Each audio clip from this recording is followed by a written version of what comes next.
Coming up today on Locked On Texas Tech, the continuing advance of Greenback forces and how that could potentially change Thanksgiving plans for the Red Raiders. Next on Locked On Texas Tech.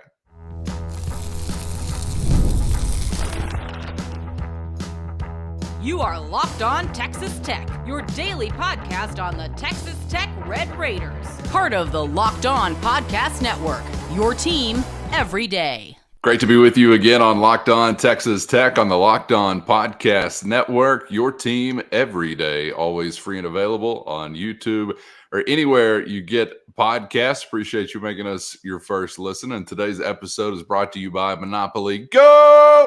The mobile hit twist on classic Monopoly. Join your friends today and let the domination begin by downloading Monopoly Go for free in the App Store or on Google Play with the only Chris Level. I'm Casey Cowan. Chris, great to be back with you once again and excited to dive into today's conversation because we got some things to consider as far as the reality, speculating about possible realities, and then conflict. Everybody likes a little conflict, right? Potentially.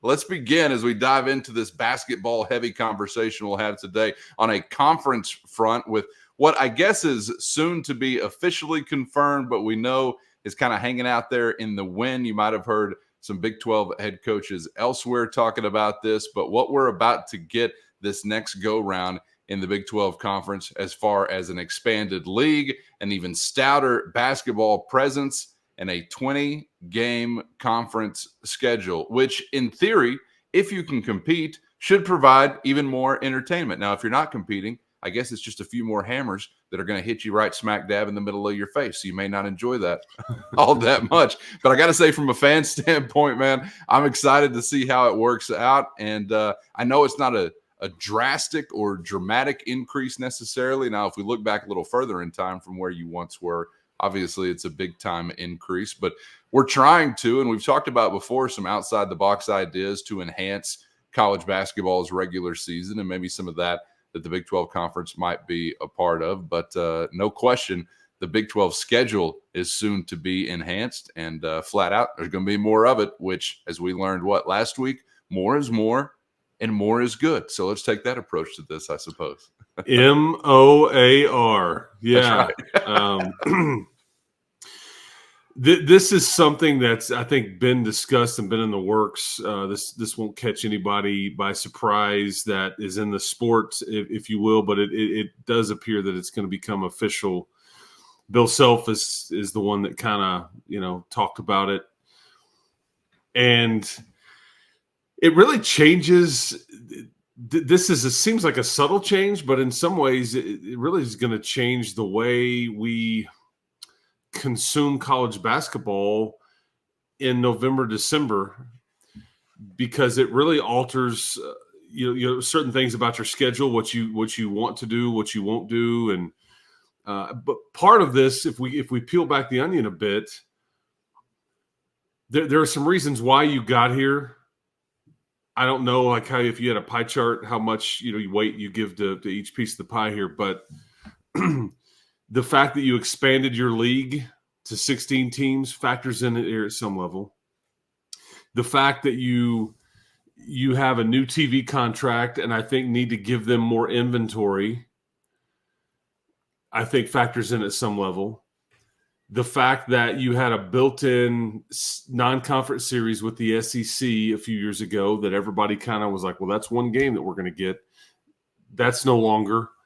The fact that the Big 12 and the Big East have had a similar series that is now coming to an end. And so you have a couple of, opportunities to grow your schedule a bit because you're missing two premium, although DePaul coming to Lubbock this fall is not really a premium game, but you know what I'm saying. I think you had an opportunity to grow, the league did, to grow your conference schedule. These are high-quality games. I think it rewards your fans. I think it allows, because of the expansion of the league, it allows you to, because you're playing more conference games, to see more of the teams, or there's more home and homes, or there's more of an expanded rotation. The way you can see maybe all 15 teams in a conference season. I don't know if that the way that they're going to set this up, but it gives her a few more opportunities for that. But here's the tricky part. This is the ADD part of me that likes things in a neat certain way, and then when it kind of swerves out of the lane there, I kind of start to twitch, and it messes up my routine and all those things, right? I blame my mother, my sweet mother, for this being like this. But, Happy Mother's Day, by the way. Yeah, that's right. Coming up this weekend. Yes, right. Yes. Cindy Lovell, shout out. Yeah. But it is now going to require that you're playing conference games in December. I think that's just the only way this works. I think you're at the very minimum. Look, we've seen in recent years, a couple of years ago, you played a conference game on New Year's Eve in Fort Worth, as a matter of fact. You have played, there's been a couple of times where you've played, I want to say, like, I've traveled home on New Year's Eve because you played on December the 30th.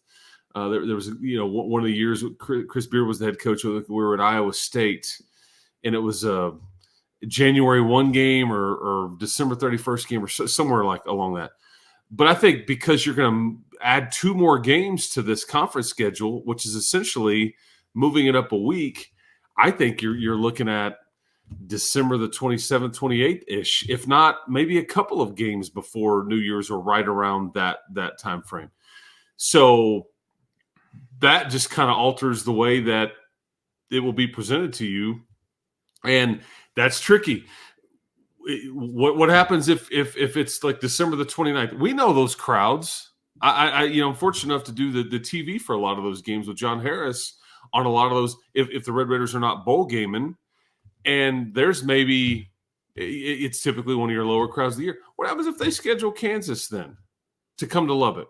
What happens if they, so and everybody's going to be dealing with the same thing, but I just think it's always like, okay, once New Year's Eve, New Year's Day comes by and we bowl game it up and whatever's going on there. Okay, now we turn the page. Now it's time for conference basketball. Not going to be this way anymore. It's going to be a bit earlier, and you're going to get some of that meaningful basketball right after Christmas. Yeah, and I'm kind of wondering, rotation wise, how lopsided this thing could get, because nothing's going to stay the same forever. And even right now, as you look at it, I know it's a very good league. Some suppose it to be the best league in the nation. But when you get back into a Big 12 South, Big 12 North, once upon a time kind of landscape, and man, it was really key as to who you were getting, who you weren't getting. I mean, just this previous season, we didn't have to go to Lawrence, Kansas. You think that wasn't a benefit for Texas Tech? So I'll be curious to see kind of the weeping and gnashing along the way, as it turns out. Now, Kansas is always going to be one you want to miss. I know nobody's ever going to want to go to Lawrence, Kansas. But if you're able to get into an advantageous position and kind of maybe make some hay there in that gooey middle, or I wonder who's going to be on the back end of things. We'll be curious to see who's getting what they want, who's not getting what they want, and maybe some more often than others. Yeah. Once upon a time, it was pretty lopsided. I know that was a football, kind of conversation 15 years ago or whatever, but was fairly lopsided. I think it was lopsided in basketball too. I mean, Kansas getting to play. Again, this is several years ago. You have to remember the time frame here. Them getting to play Kansas State and Iowa State and Colorado twice while you're down here playing Oklahoma and Oklahoma State and Texas. This is like, we're talking Kevin Durant. We're talking Kelvin Sampson, Oklahoma time frame. Eddie Sutton, Oklahoma, years, all that stuff. Oklahoma State. Cowboys fans are going to kill us. Oh, yeah, Oklahoma State. Sorry. You said Eddie Sutton in Oklahoma. Yeah, I just forgot the state. But you get what I'm saying, and I just think it was even then a bit lopsided. But yeah, I'm guessing they'll do something similar to where they give you some. I'll be shocked if you're not like in a similar football situation where you're not playing Oklahoma State, Baylor, your TCUs, some protected home and homes, and then it's kind of alternating well, you come home here, we go home there, alternating every other year, something like that, to where you see everybody. But we'll see. And Calvin, this league, two extra games in this league. Okay, so they do these way too early preseason top 25s. Have you seen one of these lately? Yes, I have. Whoa, boy. I mean, you have the 1, 2, 3, 5, 10th, and 24th ranked teams in the country on said top 25 that I saw. Yeah. Kansas, Iowa State, Baylor, Houston, Cincinnati, Arizona. It's a bit stressful when you look at it on paper now, especially when you're still portaling and you need another piece or piece and a half, 2 pieces to your Chicken McNugget Happy Meal here. We need some more. We need some more players on the roster, because this league is just. I mean, on paper now, this would be a first. Not that this is an official top 25, mind you. Right. But I have every reason to believe that that's pretty darn accurate based on the way some of these teams have gone portaling and what they have coming back. I mean, Iowa State, everybody comes back. Houston, everybody comes back except for Jamal Shedd. You go out a stud guard from Oklahoma to replace him, and then everybody else, Kelvin Sampson's still the head coach. You've got guys that I think would start for you that are likely to come off the bench in Lawrence, Kansas, and they've got some key pieces back. Bill Self, he wasn't lying when he's like, I just spent a lot of time thinking about the offseason while the season was still going. He's saying this. Right. And just figuring out what we need to do. Well, he plan on paper, or plan has now been executed. I mean, they're loaded. And Baylor apparently paying guys $1 million per. Like, Jeremy Roach, Norshad Omier, those guys are studs, and that's who's replaced your 2 lottery picks. So anyway, sorry for being long-winded, but it's just so 2 extra games of a league schedule in the league this year. We hadn't even talked about Arizona, and they're as close to a blue blood that you're going to get, and they were a 2 seed last year, and most of those guys are coming back. Well, and I think some of those other programs that have only most recently entered the fray, like a Central Florida or a BYU, and I know BYU just lost their coach, but who knows what hay they're going to make out of now being in the league and established, and what they can offer now to players that they weren't necessarily offering before.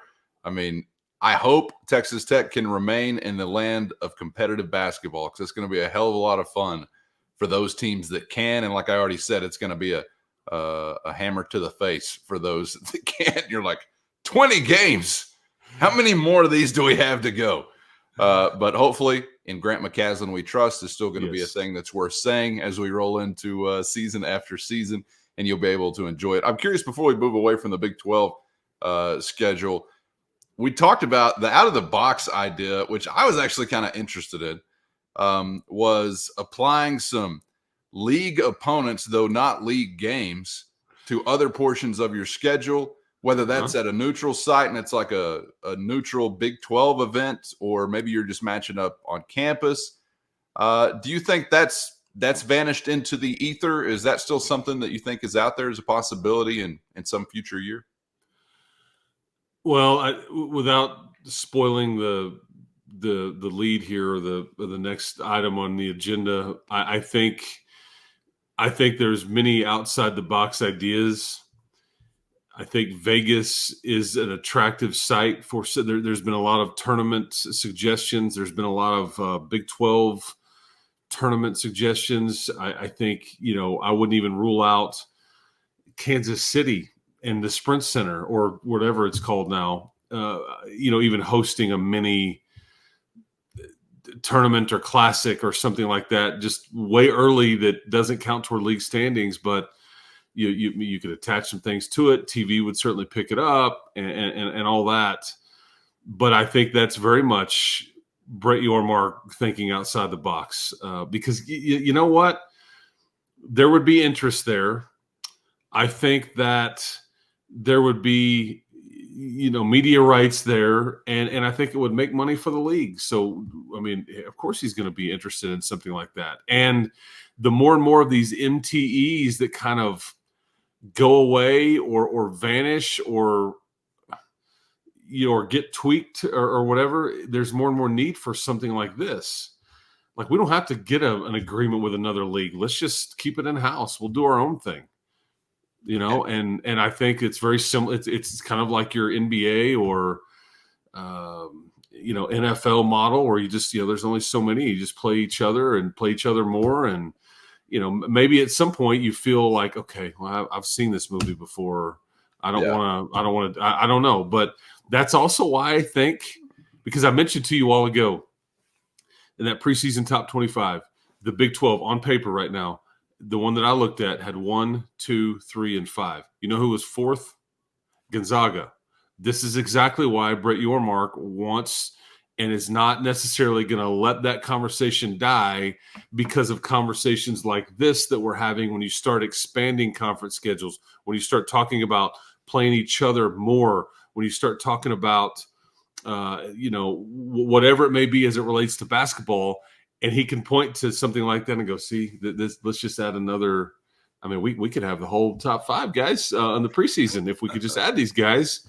I get that it's far off, all the things, but if you continue just to tweak and expand and emphasize basketball, there's ways to work around that. But I'm just going to tell you, man, Vegas, Kansas City, I'd be feeling pretty good about just my standing as far as Big 12 basketball goes in the future, if there were to be an early event in the season. We are outside the box when we're talking about something like that. Let's stay outside the box as we talk about something like this. First, today's episode brought to you by eBay Motors. And eBay Motors has everything you need to maintain your vehicle and keep that ride or die ride on the road, or elevate your car's game to the next level of performance. Superchargers, exhaust kits, LED headlights, roof racks, and accessories of all kinds to fit your style. Whether it's power, speed, or design you're into, eBay Motors has you covered with over 122 million parts to perfectly fit what you need. Just head over to ebay.com/motors now, where you'll always find exactly what you're looking for, and at no risk because of eBay's guaranteed fit. Your part is guaranteed to fit just right every time, or your money back, keeping you burning rubber and not burning cash. With all the parts you need at the prices you want, it's easy to keep your ride or die on the road and moving your life forward at ebay.com/motors. eBay guaranteed fit, only available to U.S. customers, eligible items only, exclusions do apply. The Players Era Festival. You may have seen this, you may not have seen this reporting from CBS Sports just really in the last 24 hours or so, but reporting on what is going to be, at least up to this point, a one-of-a-kind, but maybe soon to be copied if it gets off the ground, regular season event. This is an in-season Thanksgiving week multi-team event known as the Players Era Festival that could be happening in Las Vegas. And here's the rub that's really getting all the attention. For the first time ever, the event would include $1 million in NIL payouts for participating schools. Now, right now, there are 8 seemingly committed to this: Alabama, Houston, Notre Dame, Oregon, Rutgers, San Diego State, and Texas A&M, according to the report.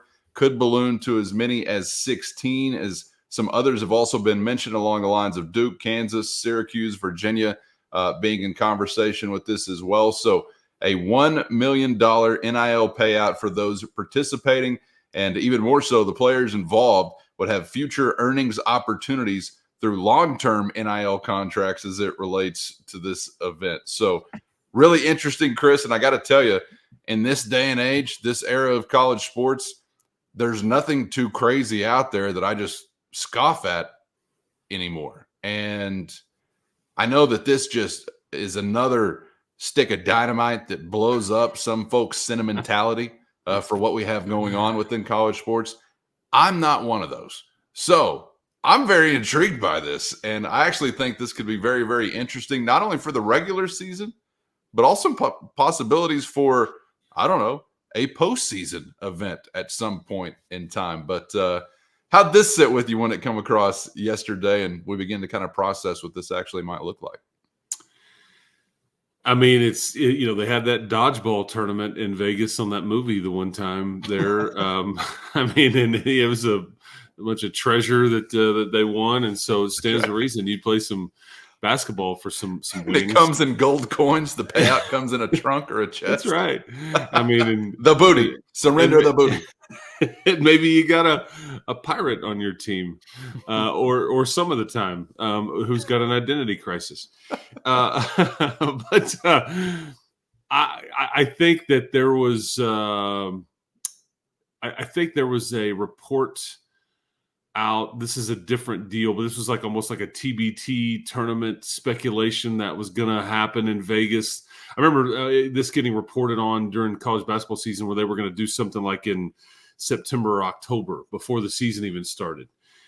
I don't know if that is morphed into what this is or if this is separate, but that was the first time that I had kind of seen mention of basketball tournament in Vegas with payouts and all those things.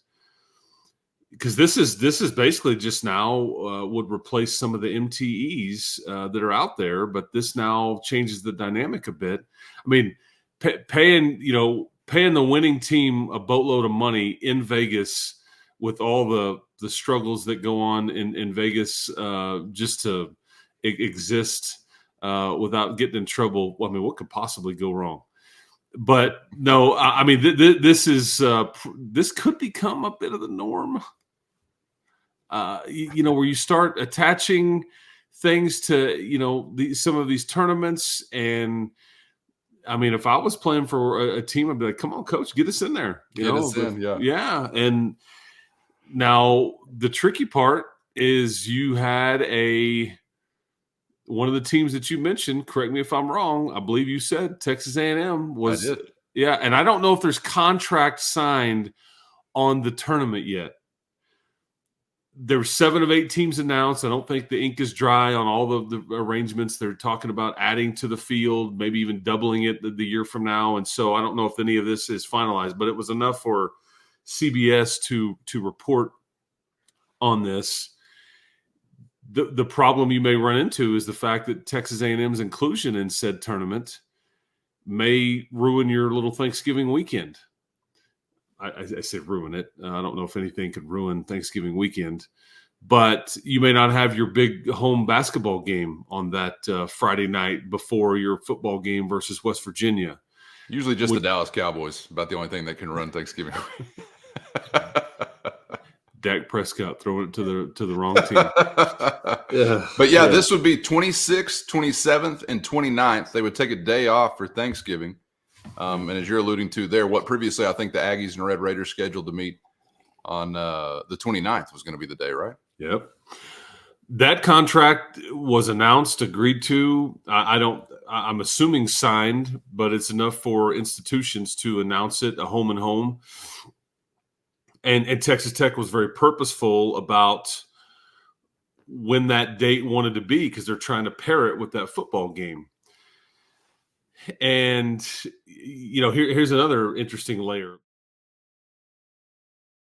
First, today's episode brought to you by Monopoly Go. And we've all been there, either as a player or a fan. It's halftime of the big game, and the scoreboard's not looking too good. You're feeling low. You're not sure you or your team are going to be able to pull out a win. And that's when you dig deep, lift your head up, and say to yourself, it's time to get back in the game and take as much of my friends' money as I possibly can. And you can do just that with the smash hit mobile game Monopoly Go. Monopoly Go lets you compete with your friends to get the most riches and the biggest empire. It's the Monopoly you love, but on your phone, anytime, with tons of new twists, including leaderboards to compare your progress to your buddies and tell them all about it whenever you're kicking their butts. You can also play on countless dynamic Monopoly boards, make your friends bankrupt by smashing their landmarks with the wrecking ball, or charge other players rent for your iconic properties. You can even work with your friends to crack open community chests and in tournaments to get extra rewards and climb the leaderboard. So get back out there, put on your game face, and download Monopoly Go today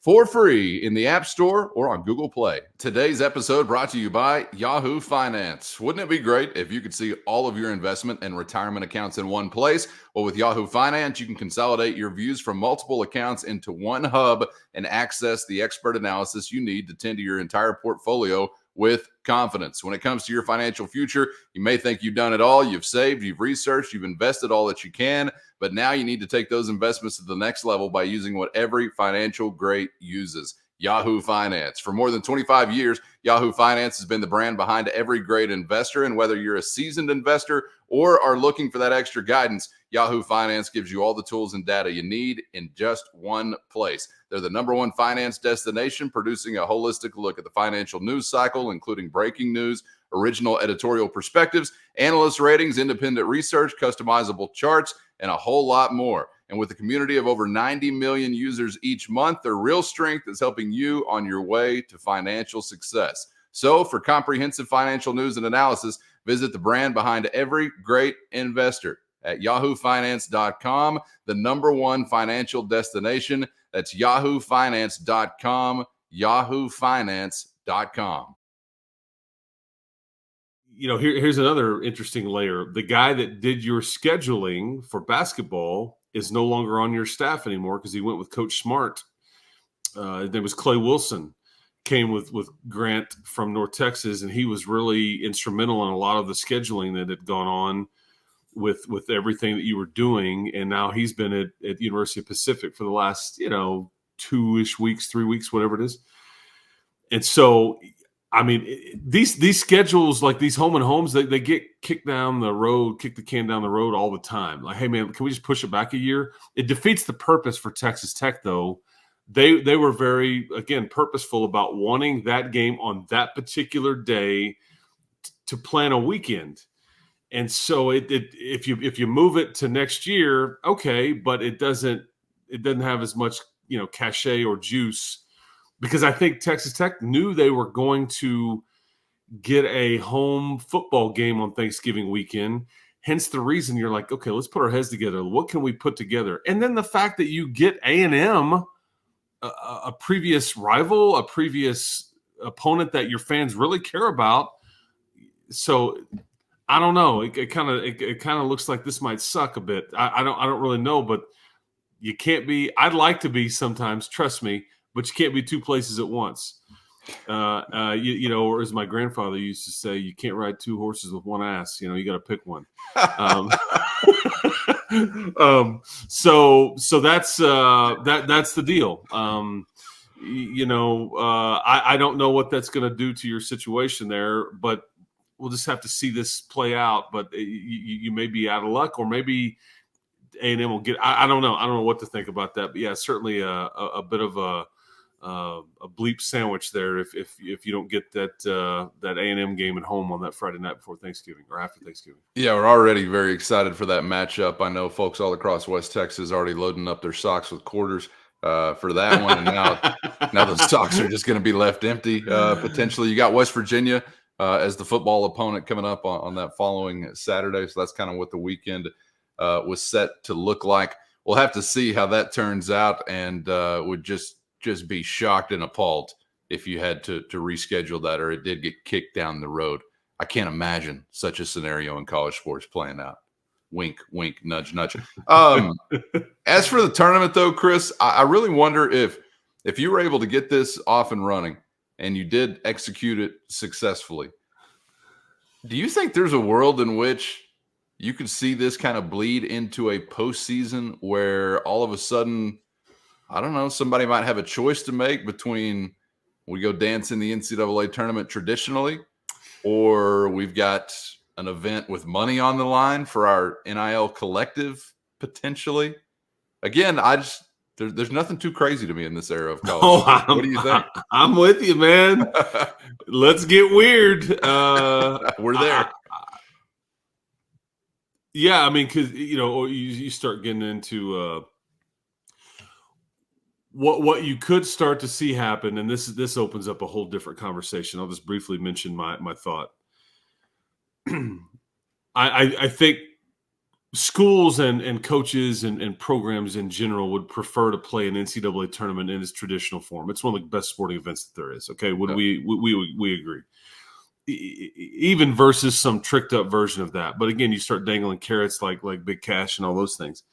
It won't surprise me if then we're about to get into some revenue sharing and all those things. And so I'm not exactly sure. I can't wrap my brain around what exactly that's going to look like, because you hear all kinds of things, but I believe it's going to be separate from NIL. But what schools could start to do, and then NIL could be being brought in-house. So I'm adding all these layers to it just so you understand that what I'm going to suggest here may not exactly sure how that would work either, but some of this is already happening, and so I'm just going to kind of double down with it. But along the lines of what you're suggesting, short of things changing too much, you could start to see collectives, schools, whoever's in charge of such things, start to put it in contracts. This is what you get as long as you do the following. And in like the Matador Club, for example, it's community service. You got to do so many community service hours, be out in the public, and some social media stuff and all that to get your what you're earning. Right. You could also put in there, can't opt out of a bowl game, can't opt out of an NCAA tournament. This is the tournament that we'll play in. If you adhere to these, then so you can kind of you'd be able to control some of that, just so everybody stays on the same page. Because what you don't want is like half your team going, I don't want to play in this tournament. Half the team's like, well, I do. And then it just then we all lose as fans, because then there's no sports, and it sucks. And I think that the bowl game stuff is a bit tricky too, because I think there's people starting to put some of that in some of these agreements, and some guys are still saying, I get it, man, I appreciate it. It's still not worth it for me to participate. But what you're getting now is like there's a lot more meaningful bowl games that are about to take place than there have previously, because the playoff just expanded by quite a bit. And those are real. Those are real games. Those are you're still in the hunt for a championship. Yeah, and do or die. Yeah. So, yeah, I guess it's just, I don't know, palms up emoji. Like, I don't know, man. I don't know that a competing event is something I see as having much of a shot as far as competing with the NCAA tournament. But could there be monetary prizes associated with the NCAA tournament at some point? I think that's a possibility. And if you're getting into that kind of conversation with basketball that still, I guess, is sort of under an NCAA umbrella, why the hell could you not get into it with football, which is out on its own? And this bowl game and that bowl game, participating now has money added to an NIL collective, and winning has more money added to an NIL collective, which is what this Players Era Festival in Las Vegas would kind of include. And again, if it makes it more interesting or something more appealing for the players to remain, because they got a problem on their hands, we all know it, as far as that bubbling issue with folks opting out, then why not? And I'm sorry, Mr. Bowl executive, you have one less cruise in the summer to go brainstorm, how you're going to bake a human-sized Pop-Tart at halftime or whatever. You're going to have to do it in one less meeting, I suppose. But I'm not so sure that we won't see that actually spread a little further and a little wider if this gets off the ground and is executed. So some wild, wild stuff to consider here today. Let us know what you think about it, obviously, in the YouTube comments. Would love to hear from you. Best way to help us grow the show is to get in there and mix it up every day. Appreciate all of those who do. Chris, thanks for mixing it up here today. 2 horses, 1 ass is going to stick with me, so thanks for dropping that gem on me as well. Appreciate you for that. And we'll see you on the other side, man. Thanks for the time. Keep hope alive, people. Pick a horse. There you go. For Chris Level, I'm Casey Cowan. Pick a horse. Thanks for being out there. Saddle it up and ride it on back. We hope to see you for the next round on Locked On Texas Tech.